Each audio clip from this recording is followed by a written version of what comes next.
You ready? All right. Look, dog, I'm extra unique. My whole aura screen telling it. Top man. Another edition of the Underrated Podcast. Shannon Shorter. I got a very, very special guest, my guy, out the city of Houston, one of the most well-known trainers, not just in the state, but around the United States. We got somebody who was a D2 All-American who really didn't get, you know, the notoriety, if you will, coming out of high school as a basketball player. So he transitioned to being who he is today. We got my boy Aaron Miller. Appreciate you jumping down on the pod, my guy. I appreciate you having me. One of them ones. I always start off the pod by asking, what makes you underrated? I think what makes me underrated is, you know, my strengths as a trainer, as a teacher, don't necessarily happen by marketing or advertisement or promotion. They're in, you know, in those relationships that I've established, those workouts that are between me and the player that are private, and just building on those and not trying to take, you know, the quick, the easy route of trying to just do anything to gain attention, but taking the stairs and trying to do things my way and the right way all the time, even when no one's looking, even if it is going to take me longer. So that way, when I do get there, if God says the same, that it's sustainable, you know, and it's something that that I've tried to build along my career, and I hope to continue building. It's what's got me here. Hard work and that is what's got me here, and I hope to use it to keep going. Let's talk about it. So obviously you got a real story. Me and you been in tune for years. Mm-hmm. So I know you from a real place. You know what I'm saying? And I know your story. And just take us back to your upbringing with your mother. Mm-hmm. I know you was raised by a single mom, and just tell us how, like, you got strength from your mom to continuously persevere, continue to just be dedicated to the craft you in at this moment in time. For sure. And my dad was in my life, for sure. Me and my mom had a great bond, and she was someone that worked a lot of hours. She was someone that went in and out of town. She was someone that, I mean, she's given me the greatest gift, and that's, you know, her work ethic. Without work ethic, I'm not sitting here with you. I'm not doing half the things that I've done. My mom is someone that, you know, she is someone that'll give her last to someone that, you know, that she barely even knows, just to make sure they're good. She's someone that all my friends still come back to this day from high school, still come back around just to see her, to check on her, just because she's that person that, like, that safety net, that comfort blanket, that person you can always talk to, that person that's always going to, like you, like, reach out and check on. And man, she's, to this day, she's still, I mean, I owe her everything. Hey man, that's a good word. So when did you, like, fall in love with, like, basketball? Not even the training aspect. Yeah. Basketball was my first love. Like, I remember going outside with the light, the basketball by the light, and you do it at nighttime. And all the time, we went to the bus stop, you were playing basketball before on the way. Well, as soon as we got off the bus stop, played basketball during basketball season, football during football season, baseball during all the sports. We before school, after school, it was always a thing. Just we're outside playing all the time. Me and my little brother Keaton, and he ended up. He's 2 years younger than me. He ended up playing Division I baseball at Pitt at a high level, and then I, obviously went on to play a little bit, but it just stems from that, just being outside all the time, and I just loved basketball. I loved everything about it. To this day, I watch all kind of basketball. I watch every game. I just love it. Okay, let's help me understand. Like, you graduated 2009. Clearbrook. It's some high level guys that came out of that class in Houston: Tommy Mason Griffin, Jamal Fenton, Ray Penn, just to name a few. So you obviously wasn't highly touted. No. I wasn't on any rankings. I think my senior year I averaged 16 points a game.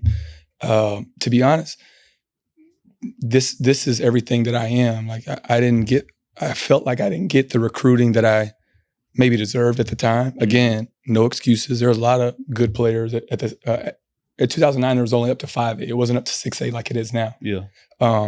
And, I averaged a good amount of points, but in my mind, I was like, man, I didn't get the accolades I deserve. All I need is opportunity. All I need is opportunity. So, whihy my friends are going out or having fun and doing this, I'm on the computer trying to figure out every Division II, Division I, JUCO, their coach's email.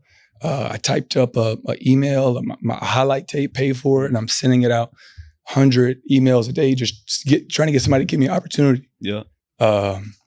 Crazy story. I never said this on a podcast, but at Clearbrook High School, the first school that I went to that was in Arkansas, a Division I NAIA school, the guy came to watch me in open gym after my senior year. I wasn't committed yet. Okay. After senior year, and we didn't have enough people to play. He wanted to see me play. I'm making all kind of calls, begging people to come play just so he can see me get up and down. Yeah. Man, I even had to have, thank God for Coach Pillow. I had to get the high school coach to play. I had to get my little brother to play, people that don't even play basketball, just so we could get up and down that I, knew what I was doing or I could play, just for them to give me opportunity. So nothing's ever been handed to me. And again, I took my pride totally out of it. Like, if this is what you really want, then whatever excuses, whatever reason those people didn't put you on, it doesn't matter. It's what are you going to do to get to what you want? And that's just always been my mindset.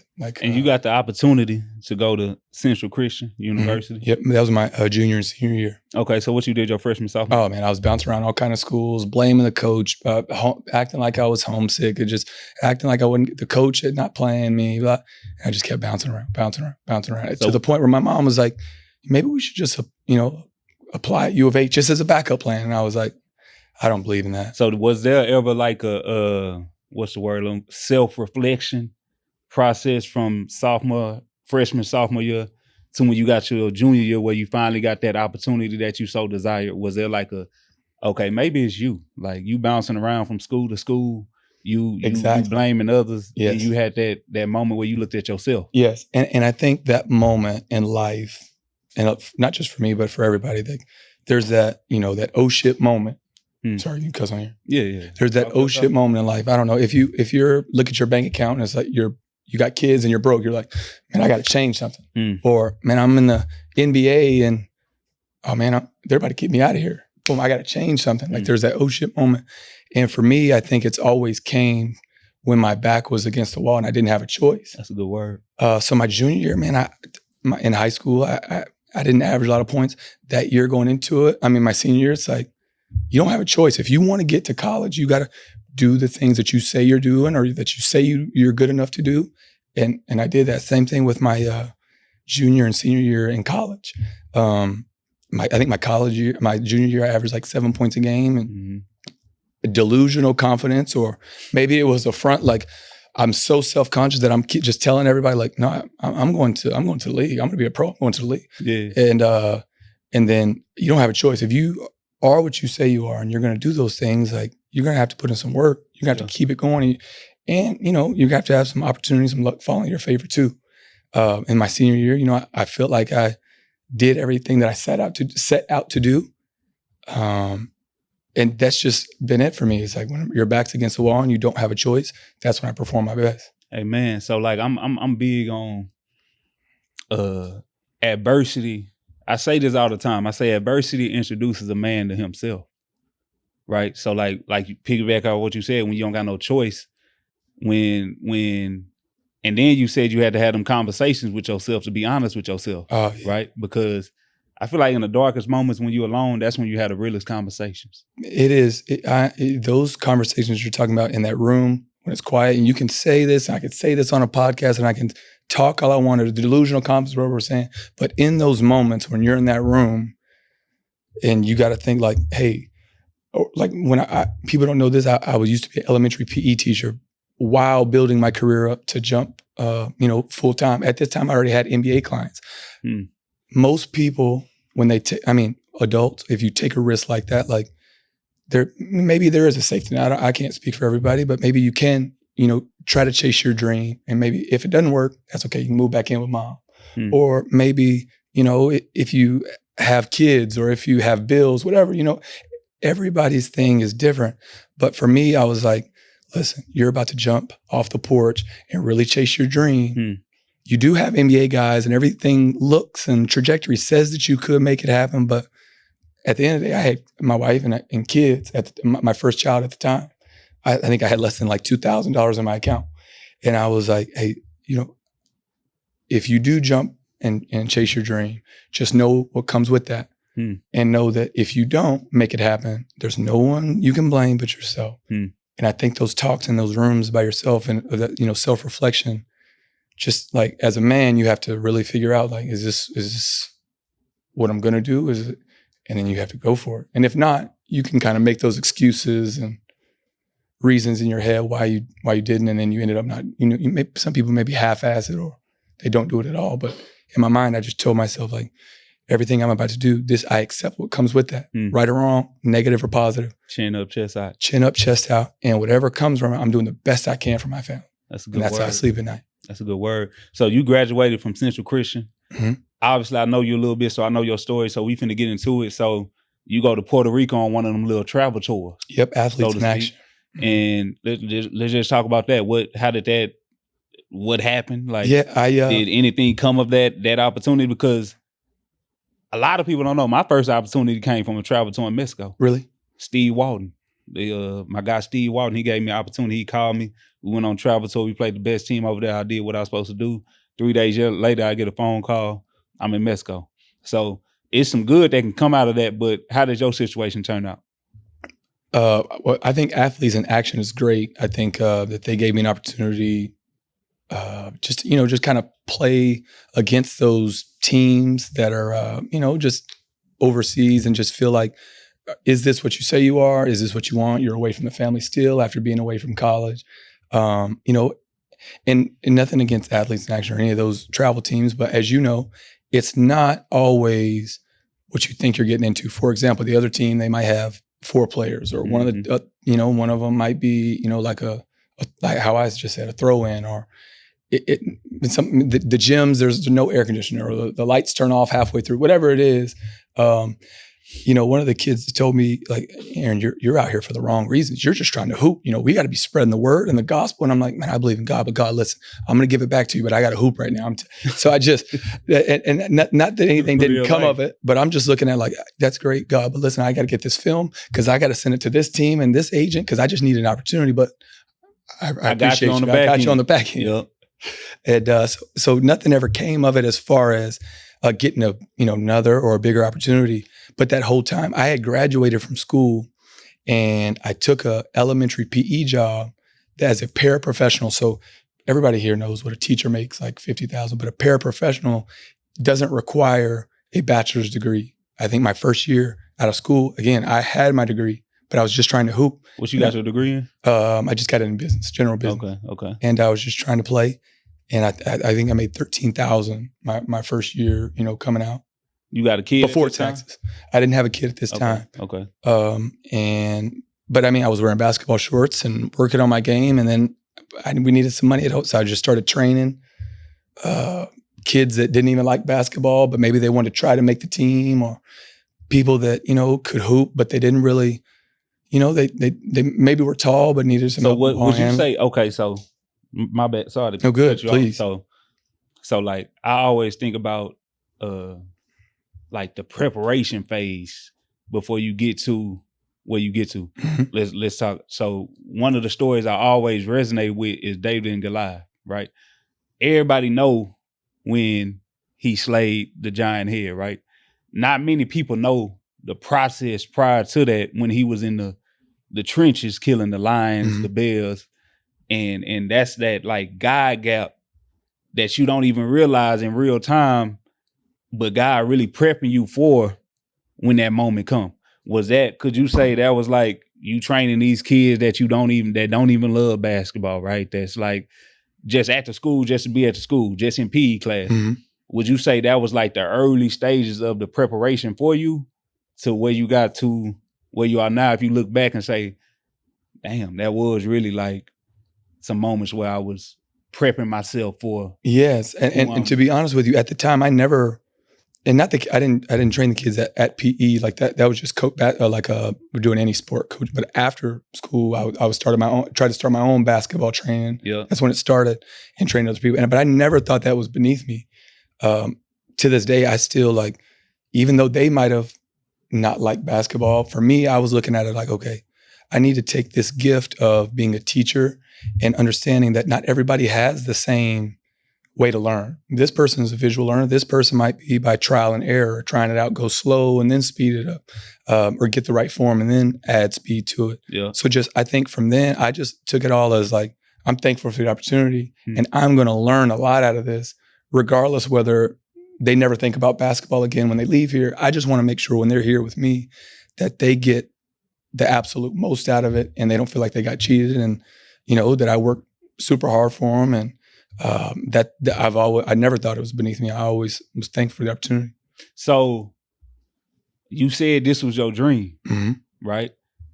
Was this your dream when you were still trying to be like a pro, or did this come about like when the opportunity didn't arise and you had to like shift your focus and say, okay, what else am I passionate about? Well, it was not what else am I passionate. I was like, man, what else am I good at? Like, I don't know anything else. I could paint walls at Sherwin-Williams or something. I don't know, but I don't think that I would be, that wasn't something I was comfortable with going after. But I felt like through that journey of not doing as much as I wanted to in high school, or didn't get the chance that I deserved in college, or didn't get what I feel like I deserved after. In all those moments is what, like you're saying, taught me how to work. I wasn't the strongest, wasn't the fastest. I didn't go to the biggest school. I didn't play against the best competition, but I knew how to work. And that was the thing. I didn't go to prom. I would work, play basketball. One of those, before 3-a-days or 2-a-days were a thing. Me and my brother were driving bikes to the YMCA and 2 and 3 times a day. Like, I just loved it. Not because I thought this was going to come from it, but through that, the process taught me how to work. So who was your like first like client that made you say, okay, this is like a real thing? My first NBA guy was Sheldon Mack. Okay. My first pro was Josh Gray and D'Angelo Harrison. I remember Josh Gray got on, I can't remember what social media it was, and he put Houston basketball trainer needed, we don't know each other. And I write him and I was like, man, I would love the opportunity to train you. It doesn't matter where, when, wherever, you tell me and I'll be there. And if you know Josh, like, and I love him, we're super, super, super close. That's real. And he was like, all right, send me an address. And it was like 6 a.m. tomorrow. It's already like 10:30 at night. And I was like, perfect, done.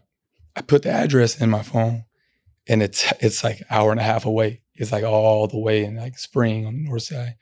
And he was just, and I was there 30 minutes early.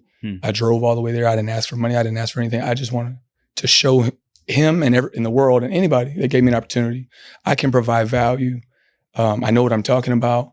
I am not trying to just get in here and snap a picture with you so people can see. No, I want to show you that, I can help you. And if given the opportunity, I'm going to make the most of it and provide value to you.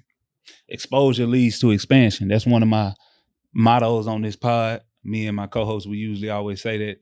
I feel like you being in that moment, being in that situation, taking advantage of the situation, and which taking advantage of the situation that led to just more and more opportunities to arise for you. You know what I'm saying? So with that being said, you didn't train some of the best in the world. Jimmy Butler, Colin Sexton, Pat Bell, D. Bacon, myself, Trendon Wofford, Javonte Smart. The list goes on. Keldon Johnson. You see what I'm saying? So who would you say, like, let's piggyback a little bit. What is the difference because I know you train college players as well. What's the difference in training a college player and a pro player? Well, I think the difference when they come to me is just, and obviously, I mean, thankfully now I'm not trying to be, but like the guys that I get that are in college are trying to prepare for, so it's like pre-draft. And no knock to any of the college programs or anything like that. It's just the culture of college basketball is more like we're going to do 25 reps at 100 miles per hour and do your layup and sprint to the back of the line. But only, 7 or 8 of those reps are amazing. Mm-hmm. And, I feel like the mantra around it is more like whether you do it perfect or you mess up, you better be doing it 100 miles per hour. When like for me, it's more, I want you to understand why you're doing it. I want you to understand when you're going to use this in a game. So it translates. Because if we just do it and you're just trying to go as fast as you can, you have no idea how to slow it down and understand and make reads. So I think that's the biggest, from a college workout to an NBA workout, as far as like just understanding why you're doing something, when you're going to use it, slow, fast, not just 100 miles per hour all the time. And, just being able to make it translate. I feel like my job is results based. I could be so happy that I'm training Shannon Shorter, but if Shannon Shorter averages the same amount of points or less than he did the year before, it doesn't matter if I worked hard for you and we were cool and we're on pod, but if you didn't get the results, I didn't do my job. So that's just how, that's just the difference I believe between, college and NBA training as far as the difference. Okay. I had a college coach, Ross Hodge, here at West Virginia now, and he used to always ask me, like, what's the difference between being a pro and a college player? And I used to always tell him, I said, an open shot for a college player isn't an open shot for a pro. Open shot for a pro is going in. It's very much different. Very much different. Okay, so let's get back to it. Hold on. Go back to that. I think college players, to be a good college player, you're good across the board. Like you're good. Like you're good at a lot of things. To be an NBA player, you have to be great at one thing. So those players that are, really good across the board in college, when they try to get to the pro and maybe they don't go as high as they want or they're not getting, but to be in the NBA, you have to be great above all your peers at one thing. Is there anybody? Well, let's talk about these. Where did you get Elite B-ball training from? Where did that name come from? Honestly, I think I was just trying to do something general just to get started. It wasn't like a come to Jesus moment or anything like that. I just knew in my mind what I wanted it to look like. Elite across. That was the main. That was the focus. It was almost like outcome based solutions. I know what I want it to look like. So what am I going to do? What kind of income and input am I going to put in for it to get to this point? Because if it's not going to be this, then we're just kind of shooting in the dark and we're just trying different stuff. But if I aim for it to be this way and in my mind pictured a certain way, in format, and that's how we're going to do things from the top down. I'm going to figure out how we want to do it. I mean, what do I want to look like? And then from then, blueprint of how we're going to make it look, how we're going to do it to get there. What do you think about the talent level in the city of Houston? Currently? High school, amateur. I can't stand those old guys that are like back in my day. I just think, I can't stand those. But I just think, man, these guys are really, they are some of the most skilled athletes I've ever seen. And to be honest, there wasn't 50 trainers in Houston around when I was in high school or you were in high school. Like now it's kind of an open thing. But I do believe that, some of these guys coming up are so skilled and so athletic and their bodies look different as far as like there's people that are 6'9" and they can dribble in high school. Like it's unreal. But I don't know that they love it as much as, and again, I'm not knocking them. I just feel like it's more of like a with NIL and it's like, so it's kind of, I just don't feel like it's as much as they don't play 1-on-1, they don't play 5-on-5. It's more workouts. And I'm a trainer, but I'm saying I think it just has to be across the board, that balance. Is it a certain like you got to be at a certain criteria to get in the gym with you, or are you open to training? No. The lowest of the low. You know what I'm saying? Yeah. When I first started, I was training anyone and everyone. When I started charging people, I was anybody that would be able to pay it. And I just now recently in the last few year or two just got to where one of the biggest lessons I had to teach myself was I can't say yes to everything. And not being about that player or if they're not good enough, or it's never been that part. It's more about, is this worth being away from my wife and kids? The balance. Like if I do 8 or 9 workouts straight and then I go home and to pick my kids up from school, is it worth me driving an hour back to do one workout and coming home? Like I've just been in that situation so many times where I did that for literally 10 years. And that person getting there and be like, oh man, let's just shoot. And I'm like, damn, I'm getting the money that I charge per hour, but I didn't, I could have, they didn't want to be here. Right. They just needed to check the box in their mind that they got their workout in for the day. So, then it was just kind of taking a step back and saying like, okay, we've established ourselves as, where we're at. We're not comfortable and we still got a lot of work to do, but there's these non-negotiables. There's these core principles like, hey, when I get home after 8 or 9 workouts, I'm going to spend time with my kids. When I do this, I just need to know that these people are in it for the right reasons. NBA, elementary school, it doesn't matter. I just need to know that like we're on the same page. Amen. To get to the goals and make the most out of that time. I know you. I know how hard you work. I know what times you up early morning, late nights, and et cetera. We didn't have real combos and et cetera. Tell, what advice would you give trainers that's trying to get to the level you at? Because they probably just see the output clearly. You know what I'm saying? They don't see them dark days, them days where you watching film for hours trying to game plan on what to do with this player, and et cetera. Let's talk about that. And I just think, I could talk about it for a long time, but I just think it's being as uncomfortable as possible. Like my wife has a great understanding. And again, me and her literally yesterday have been together for 16 years, married for 9. Amen. But, we've always been on the same page as far as I know what I'm going to get out of this is as much as I'm willing to sacrifice. So imagine I have 3 children at home, Shannon. We live in the same house in Houston, and I don't see my kids during the summer until Saturday night and Sunday morning, because Monday through Friday, I'm up before they wake up. At night, I get home when they're already asleep. Imagine being in the same house, but I don't get to see you till the weekend. You could play those mental games that you're sleeping in your own bed, but it's like, you have to understand that to get to where you want to go, you're going to have to sacrifice. And I think when I say about the understanding is, if you care, and this sounds opposite, but if you care about your family like you say you do, then, and you put them first. Me and my wife had to have real conversations about, hey, listen, I got to put myself first right now. If in order for me to put us and my family first, I have to put me first right now. I have to get my rest.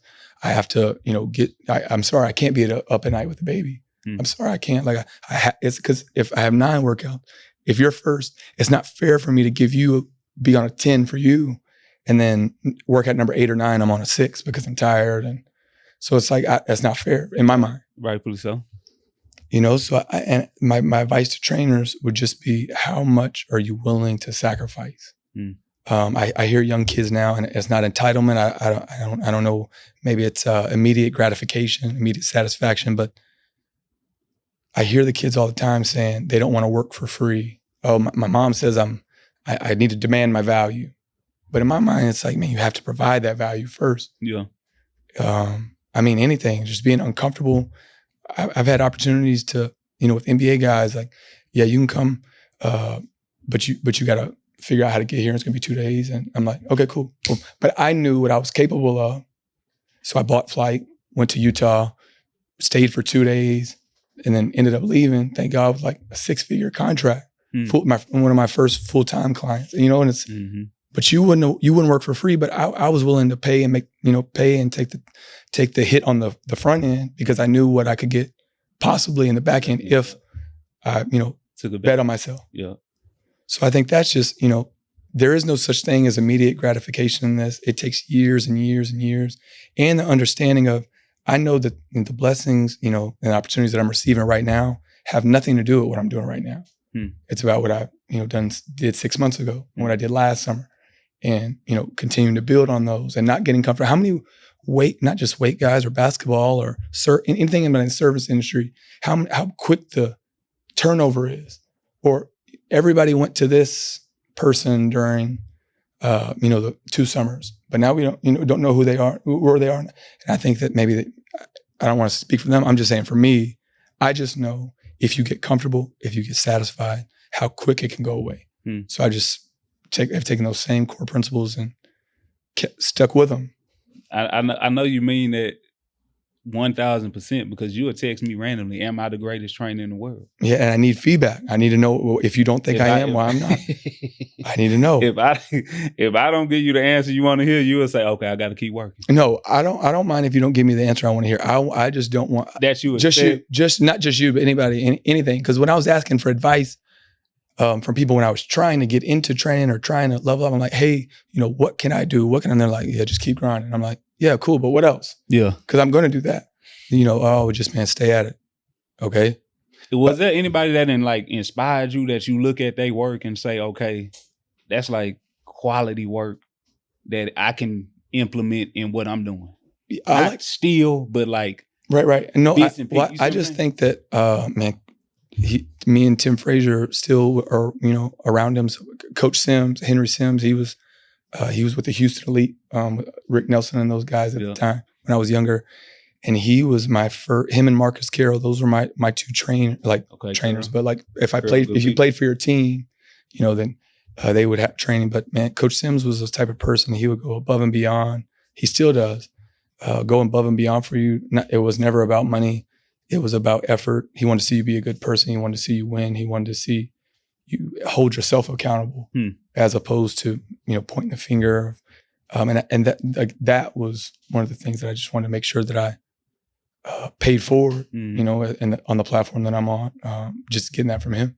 Now you're in a position where, obviously, when you're a trainer, it's hard to come by gyms and finding gym space and et cetera.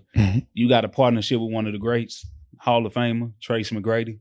Let's talk about how that even came about. Right. Because to know you can just pull up to T-Mac Gym, not many people can say that. Let's talk about how you got into that partnership. Absolutely. So I think there was a mutual basketball player that we were both tagged in a video, and we just exchanged some DMs and on Instagram. Again, I never spoke to him in my life, and he just asked me, "Hey, why don't you come over, have a meeting, check out our AAU practice?" So I walk in, and I watch his AAU practice, and he was like, "Why don't you run it?" And I was like, "All right."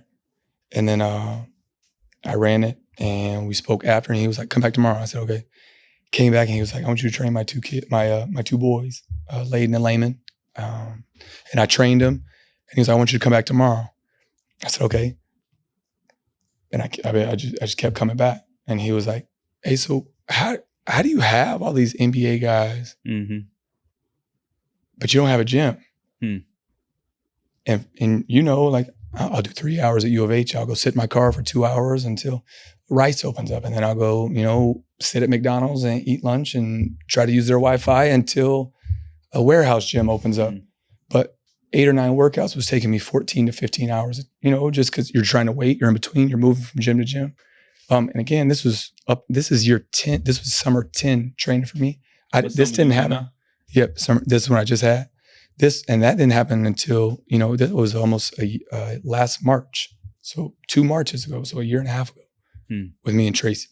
So to be honest with you, and I know I tell Tracy this, it's like, there is nothing in this world that financially I could do for Tracy. The opportunity he's given me, really? Not only Tracy, his wife, Corinda, his family. I'm unbelievably grateful, for them.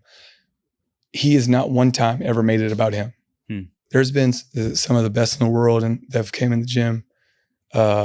And not one time did he make it about him. He made it all about, me and my work. And he never, ever, he never took credit. He never said that the reason I got these things was, but for me, there's nothing in the world that I could do to repay him.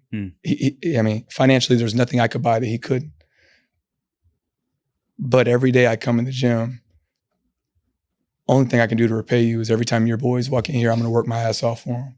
Every time your kids or anybody I work out, I'm going to go above and beyond. And I'm going to show you, the reason why you gave me an opportunity is because I'm exactly who I say I am. And I'm going to give not only his sons, but anybody that gives me an opportunity that comes in his gym, at his home, the best of what I got, because I owe it to him, I owe it to myself, I owe it to his family, I owe it to my family. They're just incredible. And I've never dreamed of I never had a home base, this. So just extremely grateful all the time. That's a good word. So like you just said, you done trained some of the best, like from a pure talent perspective. Who would you say was top of the top? This summer I trained Desmond Bain. He's he's going to be with Orlando. And he's got a real opportunity. Jabari Smith Jr., Anthony Edwards came to Tracy's a few times to train, but it's just,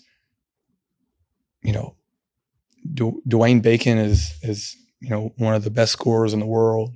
He's came to the pro runs, and I've trained Dwayne for like 5 years, and he can score with the best of them too. There's other people Keaton and Cason Wallace came by. Terrence Shannon Jr.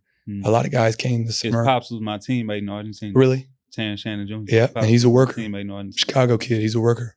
He's going to be good. So like you said, you got some of the best runs in the city where you say they are the best. I've been a part of them. I ain't never lost in your runs. I done been to many. I don't feel like not many people could say that. But let's get back to your runs though. That I just had to, put that little something. Yeah, I didn't say anything. I'll let you go. What separates your runs from anybody else runs in the city? I just think consistency, privacy, not going against anybody else's runs. I just think people know what they're going to expect when they come. Mm-hmm. There's going to be 12 people max. Mm-hmm. That's going to be what I believe to be the best of the best. Really true. I'm not going to have 40 people in there, and this is not 24-hour fitness. It's just the people that I train and that I need them to play against the other best people. I need it. Think about this. Think about if you had like last year, I had 8 out of 11 NBA guys in there. Yeah. At U of H. Yeah, I'm. And but imagine if I was like, hey guys, you got to sit out. Here comes the college group, but these are all pros, all mostly NBA guys, and I just think to be able to compete on a high level, we can bump, we can talk, and it's me. I have your best interest, so I'm not going to put something out there that that hurts you or right. So I just think people are comfortable with me. They know what to expect, and it's just been consistent. That's all. What separates you as a trainer from any other trainer? Preparation.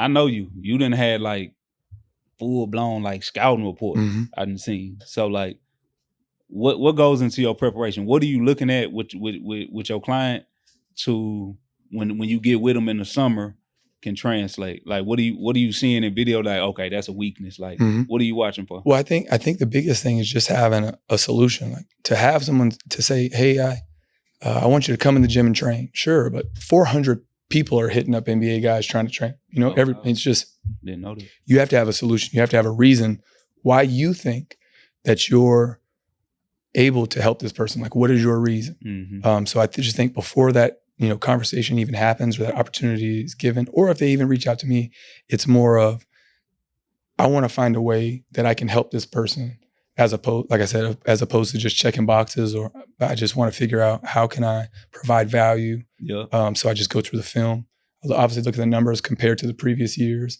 But you also have to look at the landscape of the team, the direction. And I just think trying to figure out how can you provide value. That's all in preparation. You can train some of the best out the city. Jay Sims, Harrison Twins, Sheldon Mack, D'Angelo, myself, a plethora of others. Like, what do you think? Do you think Houston is underrated when it comes to like the talent bed that's in Houston that comes out of Houston? I think so. I think, and not even the players that were there with us and that we've trained, but the people that are here now, as far as Houston as a whole, as a basketball city. Some of my mentors like, oh, Aaron, you are one of the best in the world, but Miami and LA, that's the NBA, the hub, the pro hub, like they go there during the summer. And I'm like, yeah, you're right. But if I was from Biloxi, Mississippi, I'd kill to be from Houston. Yeah. You know, because a bigger opportunity. And I just have eliminated all those excuses. And I think like you, and there's so much talent in Houston. There's so many reasons that people, NBA guys, pros come to Houston. There's been many before us and there'll be many after us. I just think it's super underrated as a city. What, obviously you train a lot of like draft prospects becoming rookies, second year players and etc. Why do you think it's so hard for those players to crack the rotation early? Yes. And I'm glad you asked that, because I think that there's 4 steps in what you're saying. And I think everybody skips steps. They always look at the last one. They want to get paid. And I sat down with parents and I have some real conversations, and it's uncomfortable, but you want your son to get paid, or telling the player, you want to get paid. You want to get paid. But you miss this first step that is so important, and that's earning the coach's trust. Practice, professionalism. If you remember, like the Rockets, you know, Ime Udoka 2 or 3 years ago didn't play specific players in the fourth quarter, or they're the leading scorer on the team, but they didn't play in the fourth quarter. And now people always think like, why is that? Because you didn't earn the coach's trust. Like, are you there 2 minutes before practice, or are you there 30 minutes early? Are you diving on the floor? Did you show that you could, you know, get that defensive stop when it's clutch time, get that last rebound even after the buzzers went off? Like, have you earned the coach's trust? Because once you earn the coach's trust, then you can get minutes. And everybody in this room, if you get minutes, you can produce. And if you produce, you can get paid. Well, but not everybody does the first step of earning the coach's trust. And I think that when you skip that step, you just rely on talent and you rely on, you know, athleticism. It's just, this step gets further and further away. So like, where you are right now, like, what's next? You got these contracts with players and etc. Obviously, I feel like that was a goal of yours, just having one-on-one conversations with you. So what's next? I think just to keep building. Yep. I'm very realistic with myself. I know that, you know, as soon as you get on the platform, the day you get on the platform, it starts to close. And, you know, just like anything, not because you did anything wrong, but Amazon, Google, like the next big thing is always, you know, that. Yeah. And it's like, in my mind, I just need to know whenever God or whenever that window of the platform closes, I just want to be able to say that I did everything I could. And then we can go to, you know, licensing agreements or team or anything like, but I just want to, you know, I just doing everything that I can, you know, for these next, you know, 2 or 3 years, just to make sure that I give it everything I got. That's a good word. Hindsight 2020, where you are right now, knowing what you know, the position you in life, what would you tell your younger self? I just think to tell myself, you know, what are your non-negotiables? What are your building blocks? And just know that you aren't perfect. You are going to make mistakes, trial and error. But if you knew where you were going to go, you'd be so proud of yourself.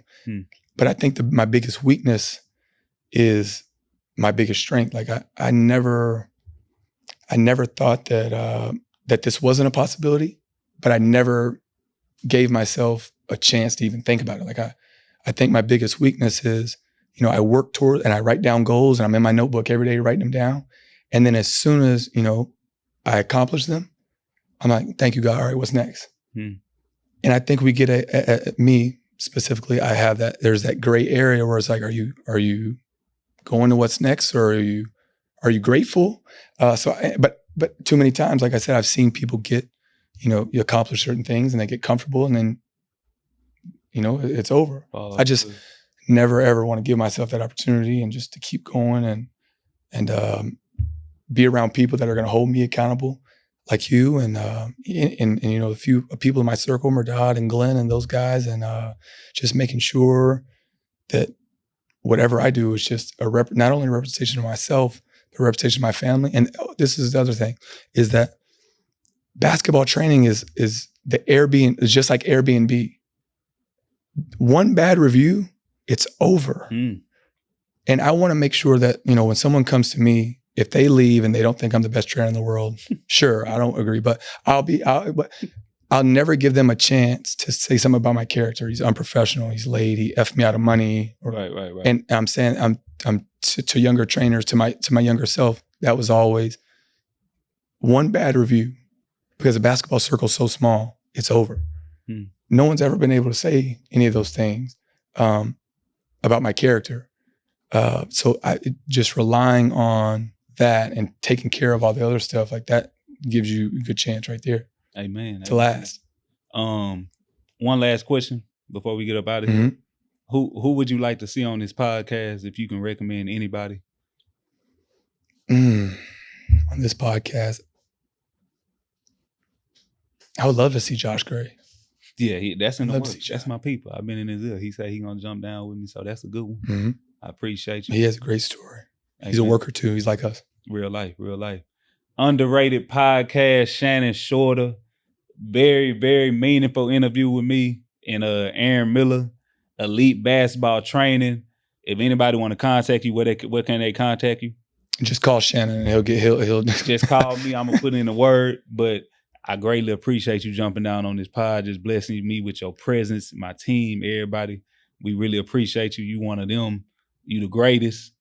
I tell you that often, so I do appreciate you jumping down on the pod, my guy. Aaron Miller, A-Mill as I call him.